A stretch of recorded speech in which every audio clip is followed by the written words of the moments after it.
Apart from telling Dan that I am, in fact, pregnant again, we do not discuss it any more than is necessary. We are neither of us ready to look it in the eye yet. If we have to mention it at all, we only allude to it, signalling our conjoined fear and hope through nods, half glances, and brisk hand squeezes.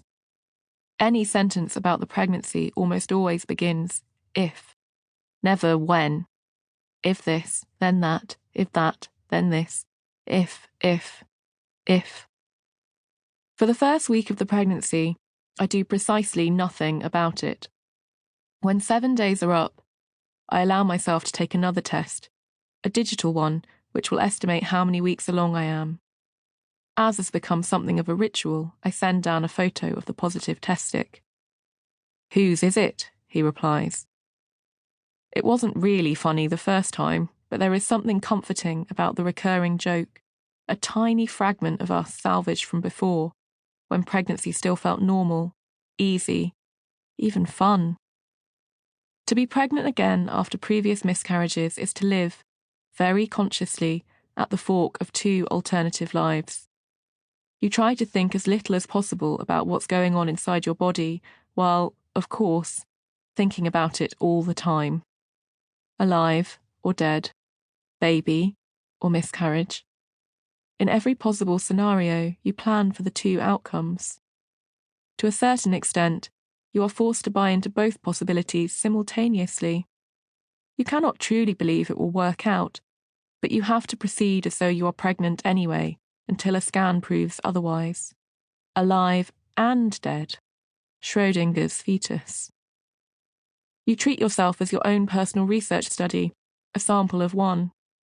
Perhaps you take a different brand of prenatal vitamin this time, or you do different exercise, you do no exercise at all, you drink less caffeine, you drink no caffeine at all. You are more careful, or you are less careful because you've been unimpeachably careful before, and look at where it got you. Mostly, though, you just wait. I don't phone our GP, because I know that if I do, they will want me to make an appointment to book in for antenatal care, setting in motion a chain of appointments and scans I might only have to cancel again in a few weeks. I've attended such appointments before, only to find out shortly after that the baby has died. Indeed, in all likelihood, was already dead as I filled in forms with a cheerful midwife. I also do not start browsing for baby clothes or maternity dresses. In the event of another miscarriage, I do not want to scent a trail for adverts that will stalk me across the internet, long after Googling, bleeding, 8 weeks pregnant. A red flag that internet company algorithms are apparently oblivious to. Instead, I bury myself in work, ignoring the familiar fatigue that begins wrapping itself around my muscles and slowing the connection speed of my brain. Yet I continue to keep score, turning over the numbers in my mind as if updating a site safety card for my own body. 5 days without incident, 6 days without incident, 10 days without incident. When I need something to take the edge off, I do another pregnancy test and try to take heart in the stripes of dye that are darker and more confident than they were the last time I tested. When the end of 1 week ticks over into the next, I search for comfort in the window of another digital test, which confirms that pregnant 1 to 2 weeks has turned into pregnant 2 to 3 weeks and then pregnant 3 weeks plus.